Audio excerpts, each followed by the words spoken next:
Hello and welcome to the BSR GT Sprint Cup here on BSR TV, streaming live on YouTube. Good evening everybody, we're just waiting for the session to come up and then we'll be ready with pictures and sound, but we've got audio at the moment. My name is Marcus Naris and I'll be guiding you through what I'm sure will be a lot of action this evening, judging by how BSR events usually go. Joining me for the evening is Jake Cameron. Evening Jake. Good evening everyone. And Jake, fairly interesting setup here. We'll go through in detail exactly what the race setup and the championship setup looks like very shortly. But just to kick off, a new format, an interesting format. iRacing having a go at balance of performance in the world of GT3. How do you think they're getting on so far? Yeah, definitely. So far, last week's racing was great. Some of the front runners like Linus Bostrom and George Wright definitely taken the pace to the field. They were so quick off the start and throughout the race, getting quicker towards the end. Definitely the BMWs, they were showing a lot more pace than the Ruf and the McLaren. So whether that's going to alter today at Watkins, we're going to have to find out later on in the race. Yeah, absolutely. And for those of you that aren't massively familiar with the format here, you may be used on Tuesday nights to the BSR TV Carrera Cup. This season, BSR and BSR TV are running a three-make GT3 sprint series, similar if you like to the Blank Pan sprint series. However, rather than having hour-long races, we've got two races of 25 minutes.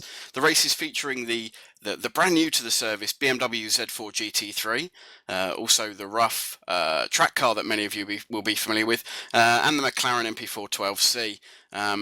Each car reasonably realistically representing the way they perform in real life, Jake. Certainly we see the Ruf tends to be quicker out of the corners, better on the traction. The McLaren should be able to stretch its legs on the straights. We didn't really see that last week due to the circuit configuration, and the Z4 being a bit of a general all-rounder. Yeah, the track does really play into the car's hands. If, like you said, Long Beach is a really good one for the Ruf because it's small, tight bends, and the Ruf has that better advantage on the exit of the bends, obviously with the pull. But the McLaren's definitely faster in the straight line speed. But the BMW, I think, definitely gives both the cars a run for their money in the straight line speed and coming out of the corners, especially if you put a lot more downforce on that rear wing. So it will definitely be interesting to see what this track throws up in the mix for all the cars and see which driver's chosen which car. Yeah, so as you mentioned, we had rounds 1 and 2 of the series last week. Some fantastic racing from what iRacing calls the Silverstone Historical Grand Prix circuit, the old pre-wing Silverstone configuration, if you will. And to me, Jake, a real surprise in terms of performance of some of the drivers, and a big surprise is the international flavour of this series. We've got Spanish, French, British, teams and others represented. Yeah, drivers come from all over the place really on iRacing, and not just on iRacing, but in the leagues as well. They want to get part of the best racing, which is on iRacing really. But definitely someone that surprised me last week, racing with a broken arm, was Linus Bostrom. He had a broken arm and he managed to still win the second race, which was quite incredible, I thought. Especially how he said he wouldn't be able to race before that as he had it in a sling. So it'll have to be a good one to see how he goes again tonight. Right, so yeah, it's interesting as you mentioned. We last week did throw up a couple of odd results, and if we just have a quick look at the championship standings as they are now, a big surprise for me, having driven with, alongside, amongst, and sometimes underneath this driver. Big surprise for me, George Lee Wright, putting in a great effort last week, and he currently leads the championship with a total of 95 points, with a race win last week, and a very strong finish in race 2, which, as you mentioned, Linus Bostrom won, Jake, and Linus sits 24 points behind George Lee Wright at the moment on 71 points. Then we've got the driver I should be referring to as John all night. I'm reliably informed that his name is pronounced John Onkala Yarakwi, but I'll be calling him John, if that's okay. Sylvan Pomerade, the first of the two Pomerades, running well in 4th place, and Michael Stephen, who a lot of BSR TV fans may be very, very familiar with, running in fifth place. Alongside Alain Tessier from the French JCL sim racing team. Jamie Rushworth is 7th. Oki Stokenberger is 8th place, with series regular favourite veteran Nick McLaren in 9th, and rounding out the top 10, the second of the Pomerades, Nicholas Pomerade, sitting as he is just ahead of Matt Dalton, and we can expect a good chance from Matt Dalton and the rest of the guys in the lower half of that top 10 for these races this evening, Jake. Yeah, we spoke to Matt last week before and after the race, and before the race he said his ambitions were to get hopefully a top 10, maybe a top 15, and he smashed them ambitions, finishing P7. He managed to work his way up from obviously that P19, what he gridded in at due to not finishing in the top 20 and people not showing up. But he's definitely one to watch, I think. Sitting back in P11 in the championship for Matt, though, he's not going to want that so far. He's going to want to be going in that P10, P5 area, hopefully. As you say, he was 62 points behind George Wright at the top, so he's got some work to do if he wants to catch up and push for that top place. Yeah, and I think as we see we go through this evening and we see the races unfold, we'll get a much better view of what's happening and the real shape the championship will take. Obviously, we've only had 2 rounds so far, another 2 rounds tonight, and 2 rounds every night throughout the course of the championship. So hopefully, we'll see how the season unfolds. Jake, is there anyone that you haven't seen yet that you expect to see at the top there? One guy I'm really surprised about. He's back in P17 in the championship. Ellis Steffens. I've always rated him as a very good driver. I've raced oval with him on the Sunday night on the Radical Truck Series, and he's always a quick driver on the ovals. I thought he would have the pace to continue onto the road circuits, but currently from what I've seen from him in the BTCC and in the Sprint Series, I've not really been able to say he can carry that momentum over from the oval into the road. So it'll be interesting to see how the course of his season goes and if he can progress on his first 2 outings. Yeah, indeed. So from our point of view, I understand we're getting close to the race start. I've got no visuals at the moment, unfortunately. So as we get close, Jake, feel free to jump in and take it over. Ellis, as you say, Ellis Stevens is a very, very quick driver. Does well in the sim racing touring car series. Certainly someone we would expect to see there or thereabouts. And that eBay team loaded themselves with inverted commas superstars this season to try and take the challenge to Movie Go Racing, who've been very strong in all BSR TV events. So maybe we'll see that rivalry play out across the course of the season. Yeah, there's definitely a few rivalries between these teams. Obviously the eBay Motorsport, sorry.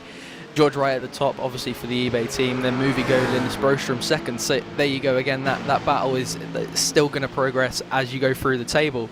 So them drivers, they're not only going for the single points championship, but they're also going for that team championship, and they're going to want to win that more than what they are the single, because they're going to show that that team's better than the other team. Yeah, absolutely. And as I say, as the evening goes on, we will hope certainly to see the rivalries, the guys that are going to be fighting together, trying to sort themselves out as much as we can sort ourselves out. And go from there. So I understand they're gridding up. Jake, so if you want to take the guys through the gridding up procedure. Yeah, well, currently the grid stands a pole time of a 1:45.292 from Oki Stokenberger. That takes the pole for this one. So that'll be your row number 1 is Oki Stokenberger and Jean Chantes. Row number 2 will be Alain Tessier and Sylvain Pomerade. Row number 3, Ruben Valesco and Chris Keogh. Row number 4, Jean-Christopher Goddard. On the outside of him, Nicholas Pommard. Row number 5, Michael Steffen and George Wright, obviously not having such a good qualifying as he did last week at Silverstone. Row number 6, Ashley Sutton and Jamie Rushworth, another guy not having a good qualifying session this week, Jamie. Row number 7, Cyril Thomas and Joseph Vergara. Row number 8, Patrick Bolster and Fabio Gonzalez. Row number 9, Carlos Foss and Linus Broström, another guy not having a good qualifying session at Watkins Glen. Row number 10, Matthew Oates and William Botha. Row number 11, Adam White and Tom Ward. Row number 12, Tian James and Matthew Salidi. Row number 12, Ryan Littlemore and Matthew Dalton. Not a good qualifying session again there for Matthew this week. Definitely off the pace. Row number 13, Richard Wild and Ryan Walker. Row number 14, Matt Malone and Jose Almeida. Row number 15, Aaron Mullen and Romian Butila. Row number 16, Stefan Hug and Duncan Reed. Row number 17, Sean Gordon and Bradley Selms. Row number 18, Timo Wessendali and Nico Brandt. Row number 17 is John Jagari and Vito. I'm not even going to bother pronouncing that. And at the back is David Baker. So that is your grid, Marcus. Who do you reckon is going to take the charge from this one then? It's going to be, I think it's going to be very, very tough to say. I mean, you know, there are quick guys all the way through the top 10 there, really. So it'll be interesting to see what happens. You know, certainly Watkins Glen is one of those circuits where you don't necessarily want to be at the front. We've seen over the previous seasons, guys have very, very good results from lower down the grid. The draft, and there is a big draft up that main front straight, really, really helps. And as they run into the inner loop and the carousel, you know, it's anybody's game. So certainly attrition is going to be a factor. Be interesting to see how people use the draft. So literally, you know, that's the great thing about this series. Any one of those top 10 could get a great result. Yeah, as I said on there though, a few people not showing their pace this week in the grid positions. George Wright down in P10 for his qualifying on 1:45.8. He's a little off pace to Oki Stokenberger's 1:45.2, so it'll be interesting to see what his race pace is. Also Jamie Rushworth back in P12 as well, 1:45.9. So the guys in the top 12, top 13 are all in that 1:45 mark. So if they can progress that into the race pace, anyone really, Marcus, in that top 12 could take this race victory. Yeah, and as I say, as the race unfolds, you know, we'll be able to get an idea of what's going on. The good thing is with these longer races, people have got the chance to take a more considered view and let the race sort itself out. As I mentioned, we've got two 25-minute races here as opposed to the Carrera Cup, which had a series of races that were generally in the 10-12 minute range. So certainly people will be able to take a more considered view. Yeah, definitely, as drivers now make their way up into turn number 12 as they come up that left hill, uphill section of the track. Who's your favourite then? Who is your money on? Who's going to take this one? At the moment I'm struggling because I'm not actually seeing the race. I don't have visuals, so if you can take the lead from here, I'll sort myself out and be back with you shortly. Okay then, well, as drivers slowly make their way into turn number 14, the pace car will begin to pull off in a minute. It's Oki Stokenberger already trying to put a gap between him and the rest of the field. Pace car is in, Oki controls the field, and we are green flag. We are away and racing at Watkins Glen. Everything looks to be filing out 3 wide down the home straight as they come into turn 1. Looks all clean so far. Oki, brilliant start there, already out in front. They already file through. Very clean so far. Drivers given plenty of room as they go through the field. We have 1 or 2 roughs that run wide. 4 wide, 5 wide there, reckon. We have a massive wreck in turn number 2. We'll get confirmation on who them drivers are in a minute and get a replay on your screen. We also have a driver starting from the pits. That is Aaron Mullen. He will start from pit road, now coming out to join the track. A few of the drivers there I think we will be losing is Duncan Reed. Took an early spin into turn number 2. Also Roman Butiller took another spin. So this race already, as you said, Marcus, nutrition is going to play a big part. We seem to have lost Marcus. I am on my own then. Oki Stokenberger leads the field as we head into turn number 7. Still out in front. Brilliant start from Okio. Alan Tessier, another good start. Started on that P3 position. Up into P2 at the moment though. We see someone else go wide there. I think that was Jamie Rushworth taking a hit into the barrier. I have to get confirmation of that on your screens in a minute. Drivers finding this race very clean so far though. As we have a slow car on the back straight though. That is Gene Goddard. He seems to have a problem with that car. Can't get it off the grass. Doing the sensible thing and just letting the lead packs go by him. He's going to slow down, maybe make a retirement or keep going if he can get that car back to its race potential. He started in that P7 position, so it's not going to be a good start for him in this race number 1. As they come into turn 1 now, Sanchez leads from Stokenberger, from Tessier, from Pomenard and Kehoe. That is your top 5.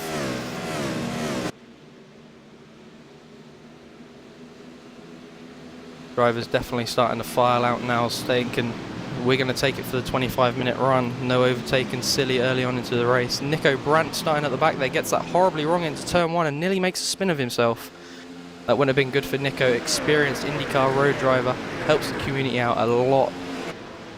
He does a very lot for that community, and he hopes to help out a bit more this season. If you're interested, head over to the IndyCar forums and I'm sure he'll help you out. Matthew Dalton, brilliant start again.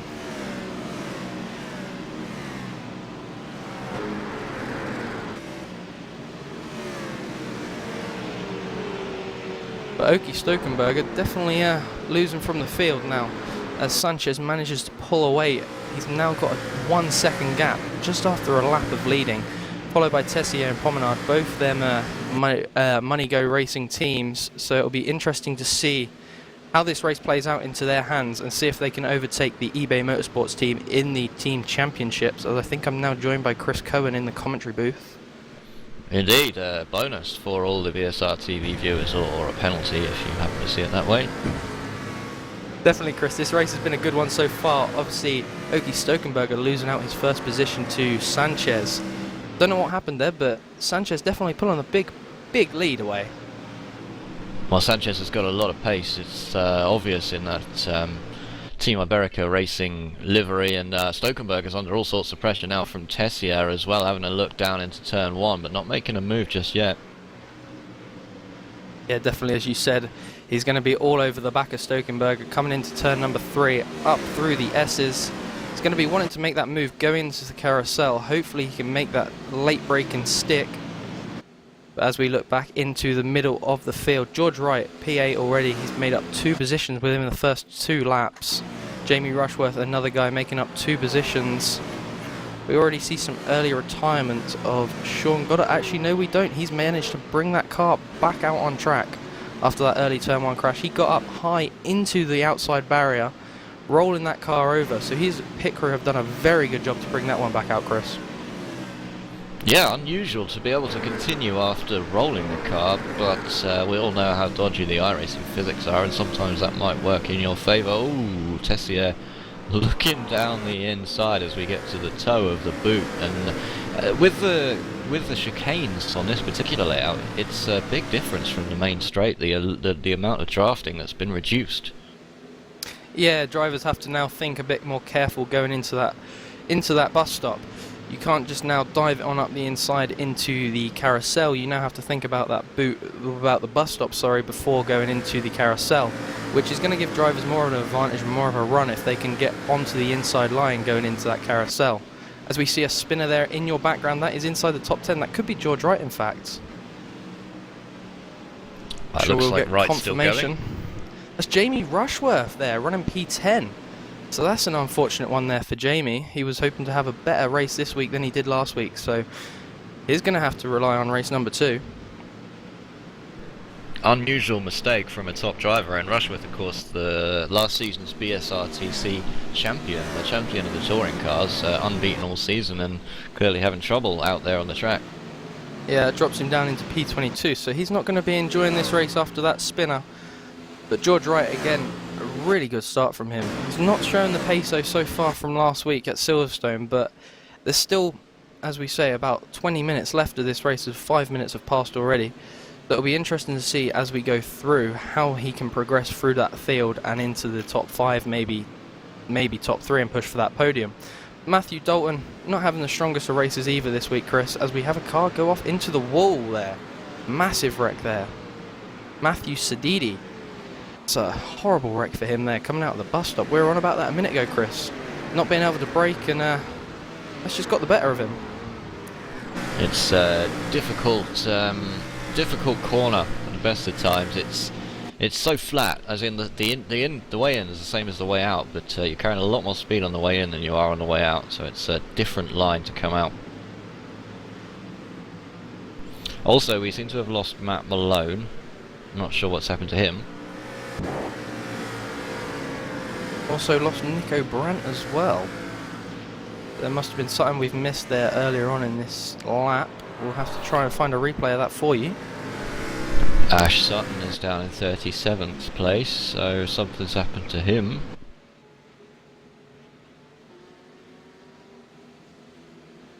Yeah, Nico Brandt there now retiring from the field, so we've definitely missed something there on the last few laps, Chris. So, as Marcus said before he left, malnutrition is definitely taking a part in this race early on. Well, with so many cars, I guess we're bound to lose a few, but maybe not this many quite so early. Still 17 minutes of this race to come, and we have not that many challenges at the front of the field at the moment, because Stokenberg is still holding on to second and has actually gapped Alain Tessier just a little bit. Yeah, as we just see there, Pomenard making the move on Chris Kehoe, but he manages to get it back on the outside. That means George Wright now can make a move, hopefully, through the carousel. No, he's not close enough. So definitely George Wright trying to push further up, as we saw him last week. He pushed really, really hard in that second race to try and take the podium again, but Bostrom defended really well. Talking about Bostrom, he's down in P13, Chris. Another bad race for him. He's not going to like that, being second in the point standings. No, well, he has George Wright to worry about, and George Wright's not having the greatest race ever, although he's hanging in there. He's just pulling alongside Ruben Velasco now. That's just for... Oh, that's Pomenarad, sorry. So it's for 7th place. Down the inside, George Wright gets the job done, so 7th place for George Wright now. Yeah, George Wright definitely making his way through the field. Very, very quick driver. We saw that last week at Silverstone, as I'll say again. But Oki Stokenberger, he's dropped off to now a second from Sanchez. Either he's playing for the long run, or he's not got the pace to keep up with Sanchez. Oh, sorry, the gap is actually down to 0.3, sorry. That's my mistake there. He's actually right on the back of his tail now. I got a back marker car mixed up for Stokenberger there, sorry. But Alain Tessier is dropped off them two. Then they seem to be setting the pace for this field so far. We look back and we'll give you a run through the actual top 10. So coming through in first position so far, leading the way is John Sanchez, sorry. Oki Stokenberger is second, Alain Tessier is in third, Sylvain Pomenard is in fourth. Your 5th place position is Chris Kehoe. 6th is Ruben Velasco. 7th, George Wright, making some good progress there from P12 on the grid. 8th position, Nicholas Pomenard. 9th position, Michael Stephan. And 10th position, Jose Vergara. Definitely a surpriser there in P10, don't you think, Chris? Yeah, absolutely. He is doing a great job at the moment. We saw him out on the track last time round. He's one of the Iberica Racing guys, and doing well to hold on to 10th place, especially as I would expect some of those guys, like Brostrom for example, and Rushworth, to be even higher than they currently are. Yeah, definitely. We'll have to see as this race goes along and see if they can progress through. As drivers managing to file out very, very neatly now. Big gaps between these top 5 to the rest of the pack. A 10-second gap populates top 12. So they're definitely spread out, and there's definitely gaps between these cars, but them gaps ain't going to stay there for long when you have the likes of George Wright and Linus Bostrom trying to push for them P10, P5 positions for the points in the championship, are they, Chris?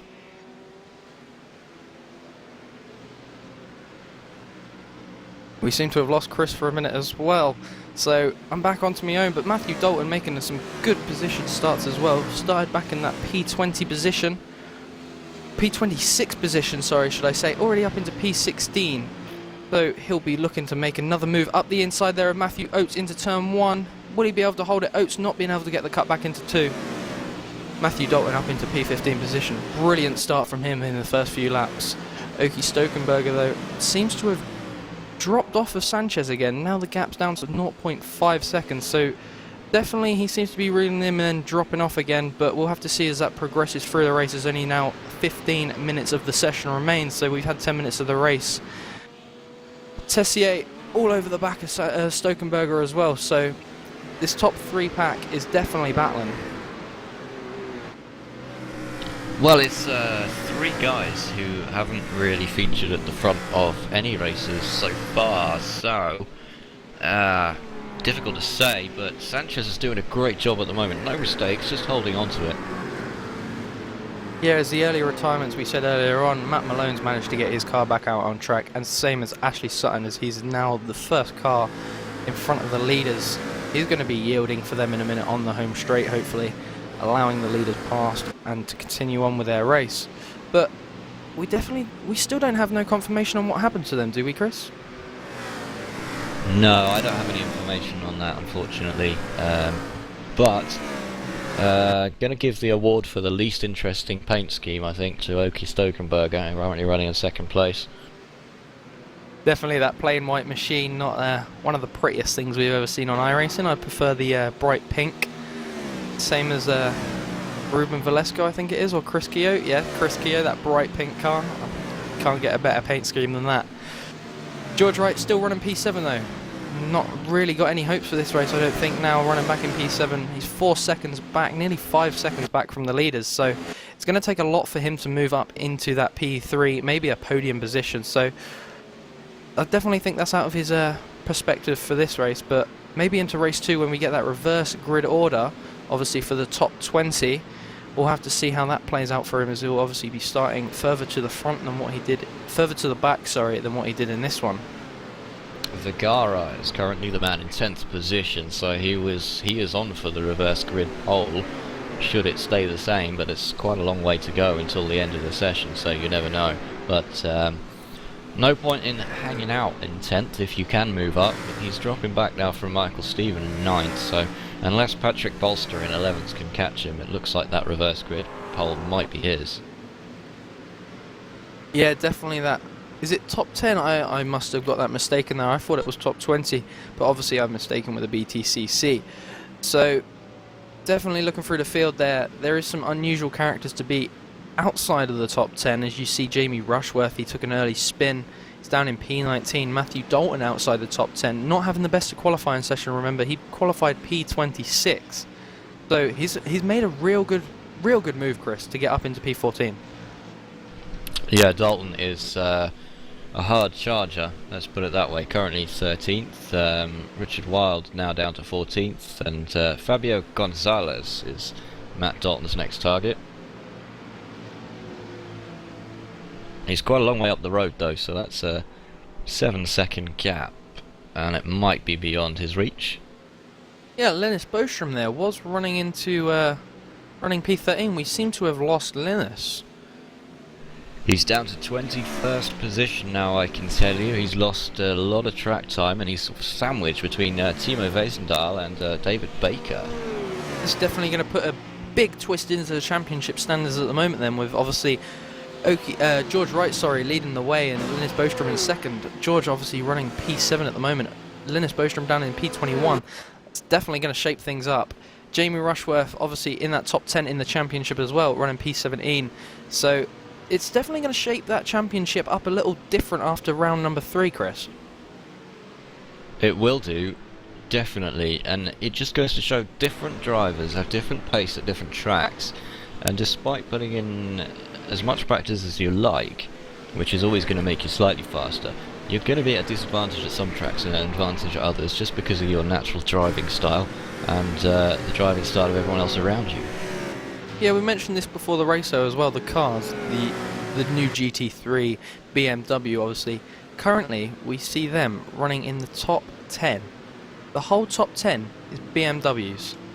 So that's obviously going to tell you something there about how the BMW handles around Watkins Glen and Silverstone, the tracks with obviously the longer straights and then only a few turns.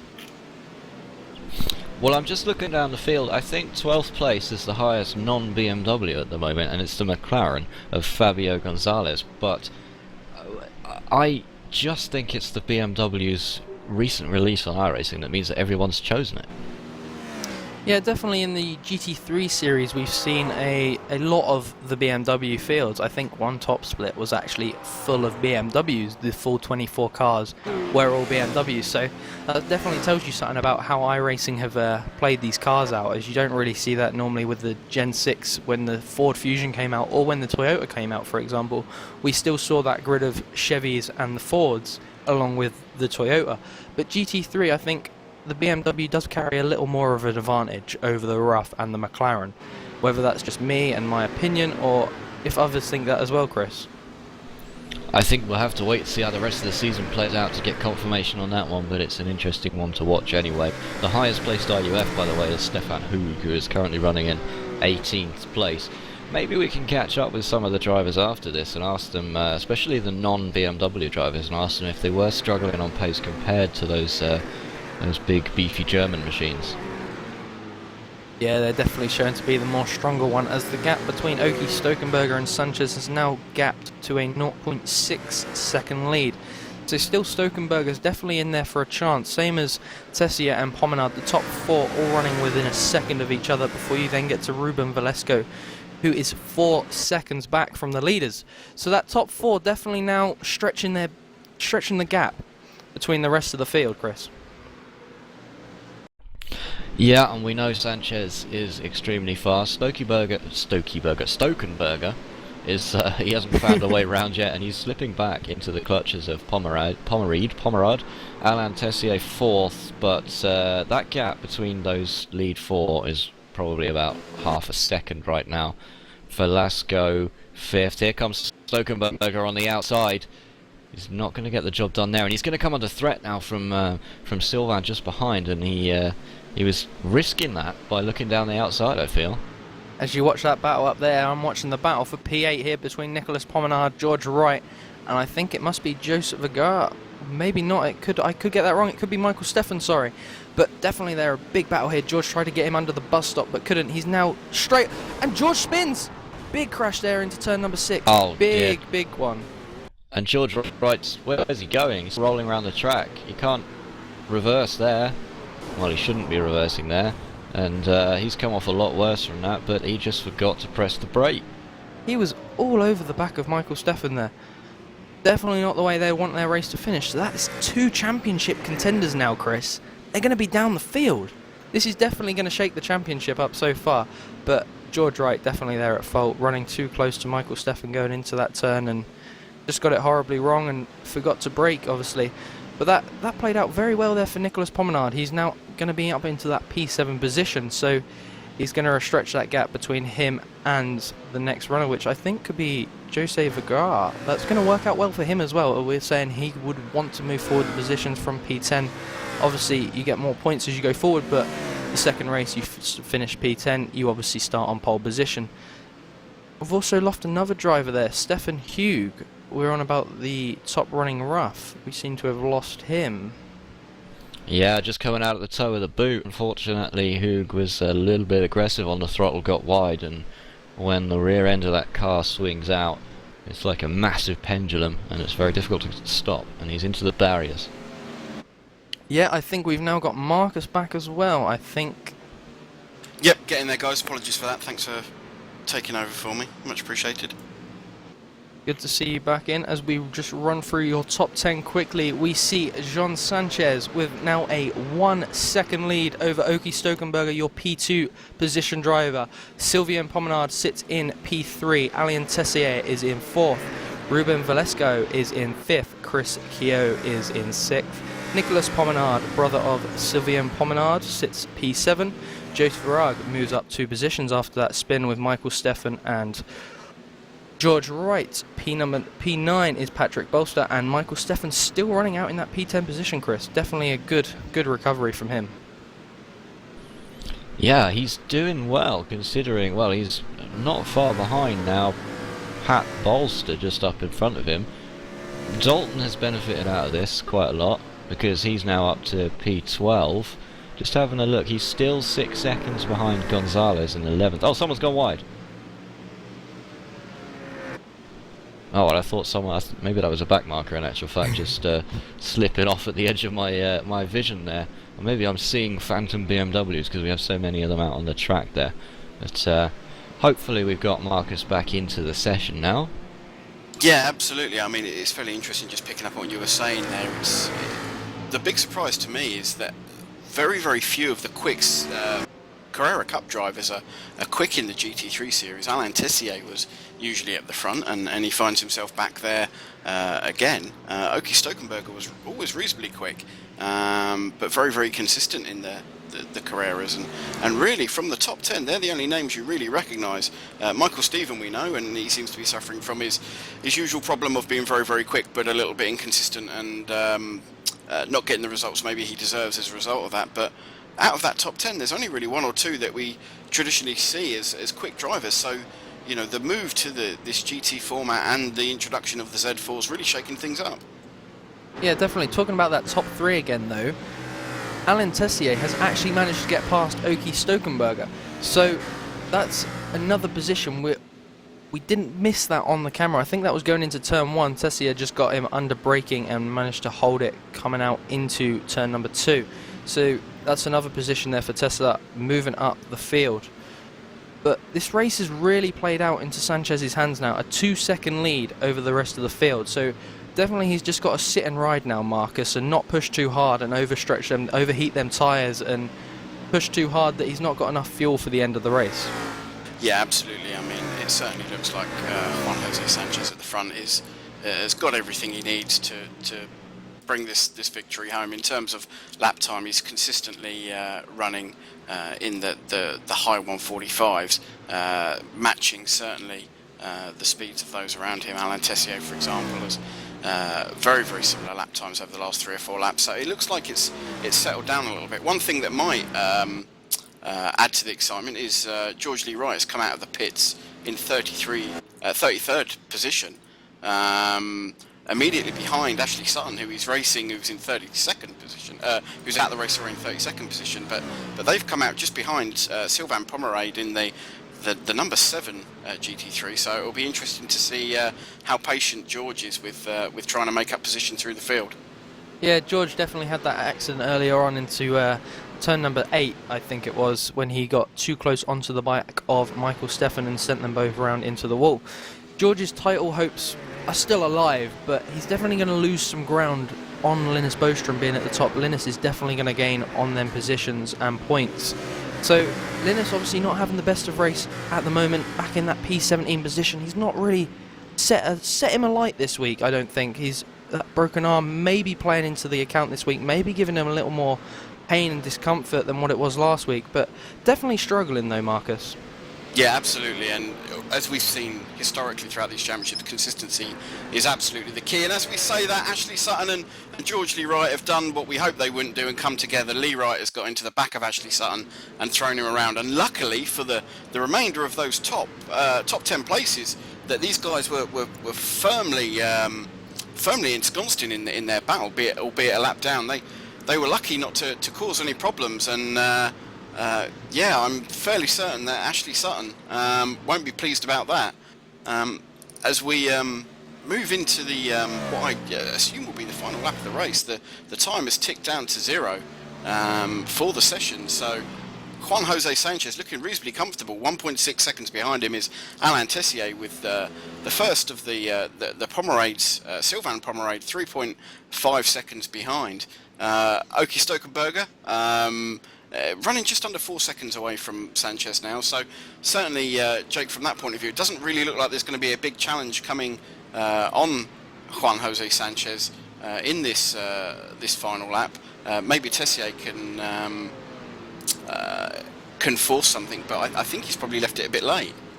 Yeah, definitely Tessier left it a little late now. He's closed that gap in from that 2-second mark there, so you got to give it to him. He has been pushing hard. Whether Sanchez has just let off a little bit to, as we said, take it carefully. But Oki Stokenberger dropped back to P4 now, so he's definitely not had the strongest sort of ending to this race, shall we say. He had a good solid start running in that P2 position for most of the race until Tessier just got the better of him, and he seems to be going back as he runs wide again there into turn number 11.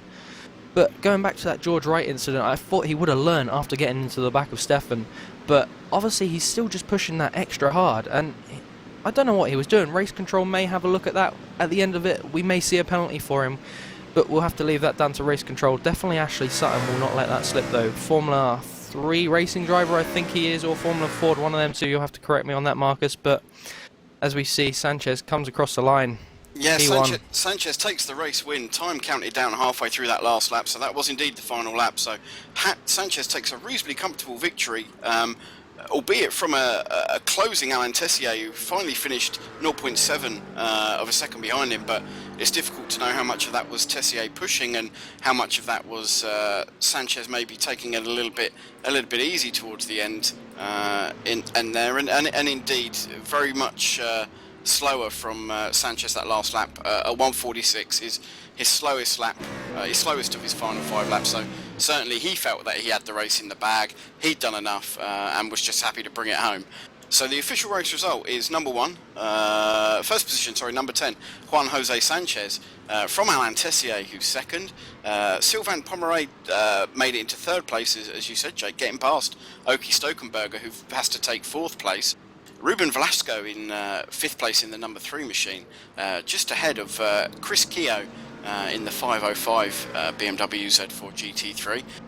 The second of the Pomerays, Nicholas Pomeray, is 7th place, with Jose Vergara in 8th, Patrick Bolster in 9th, and Fabio Gonzalez in 10th. So, as we commented on at the very, very start of the evening before my my technical gremlins kicked in and I had to run away, a very international flavour to this championship, and that's represented throughout the top 10. Yeah, definitely we do look through the field though, and we see mostly UK and I, but we also see some drivers in here from Germany, like Nico Brandt and Fabio Gonzalez. You know, we see French drivers as well, the Pomenards and Cyril Thomas. You know, we also look at Irbia, whatever countries they are. I'm not going to say. I think you may know, Marcus. Where are they? Mostly Spain, the Iberian countries. Yes, Yeah. I thought so, but just assume Spain. You won't go far wrong. You might upset a few here and there, but you're not going to go very far wrong. We also see Linus, though, Scandinavian and international people in this race. So definitely that flavour, as you say, coming from everywhere. And drivers also, it's not one country dominating so far. It's been drivers from different continents winning, which is a good thing, I think. Yeah, and that's something we're going to see throughout this championship, I think. I certainly don't think that we're going to see the kind of dominance that we saw in the first couple of seasons of the BSR TV Touring Car Series, but I think results will very much be spread against amongst the top runners, whoever they may be. To be fair, I still don't think we'll get an idea of who the quick guys really are until the middle of the season. But certainly, you know, it'll be interesting to see how this championship shakes out, and as you say, with so many top drivers from so many countries, it's only going to be exciting. Yeah, definitely. We've also got to mention, earlier we're saying that the BMW were all the way up into the P12 position, but after them incidents we had on track, Fabio Gonzalez in that McLaren managing to get P10. So the McLaren definitely looking stronger sometimes towards the end of the race. He was making good ground anyway on the rest of the field and on that P10 position. So he'll start pole for the next one, I think that is right, Marcus. And then we'll see Sanchez starting P10. So obviously the top 10 will be reverse order. So it'll be interesting to see if Sanchez can do the same from the back of that P10 position and see who can make that leap to the front, and see if maybe Jamie Rushworth or someone who didn't finish inside the top 10 can make a better push. George Wright obviously finishing in 33rd, so he's going to have a lot of work to do in the next one. Linus Bostrom finishing 15th, so that's definitely going to give him some more points in the championship, maybe put him above George Wright. So next race could be crucial for who takes the lead into the next series. Yeah, absolutely, Jake, and I think certainly in race 2 we'll see some of the guys that unfortunately either didn't finish or had a very poor result in this race, that we know have been historically quick, the likes of Stefan Hoog and Sutton and Matt Malone and some of those other guys who will be coming from a long, long way back. I think we'll see them making a fairly enthusiastic push through the field. But as you say, the question remains, with a McLaren in 10th place in this race, and quite rightly, as you say, starting from pole, I'll be interested to see if the performance differential comes into play. Yeah, it'll be interesting to see from the actual early off point to see if that McLaren's got the early on pace, because I think the McLaren and the Ruf have the better late pace at the end of the race than the BMW. It seems to drop off a lot sooner than the other two cars. So it'll definitely be interesting to see, as you say, if he can hold that lead for that first lap, or maybe if one of the BMWs like Patrick Bolster or Jose Ferreira can take that lead off of him in that lap 1. So it's all going to be strategy and tactics on that lap 1, I think, for some of these drivers. Yep, regardless, it's going to be exciting. So please join us, guys, for the race 2 of this evening. That will be round 4 of the BSR TV GT Sprint Cup. Coming shortly from Watkins Glen. If you go back to the main BSR TV YouTube page, you'll see the sessions up there. Please feel free to join us for that. I've been intermittently Marcus Narris. Thanks for joining me, and thanks very much, Jake, for taking on the lion's share of the work in that last race while I sorted out my gremlins. No, it was a pleasure. I think we've got some interviews actually coming up before we just go off air, or we may have them at the start of the next one. I'm not too sure. I think they could be coming up now. Or should we have them at the next? We'll have them at the beginning of the second race. Not heard anything yet, so we'll line them up for the beginning of the next session. So thanks for joining us, guys. We're going to sign off here now for this session. But as I say, feel free to go back to the BSR TV homepage on YouTube and join us for race 2, which will be coming up shortly.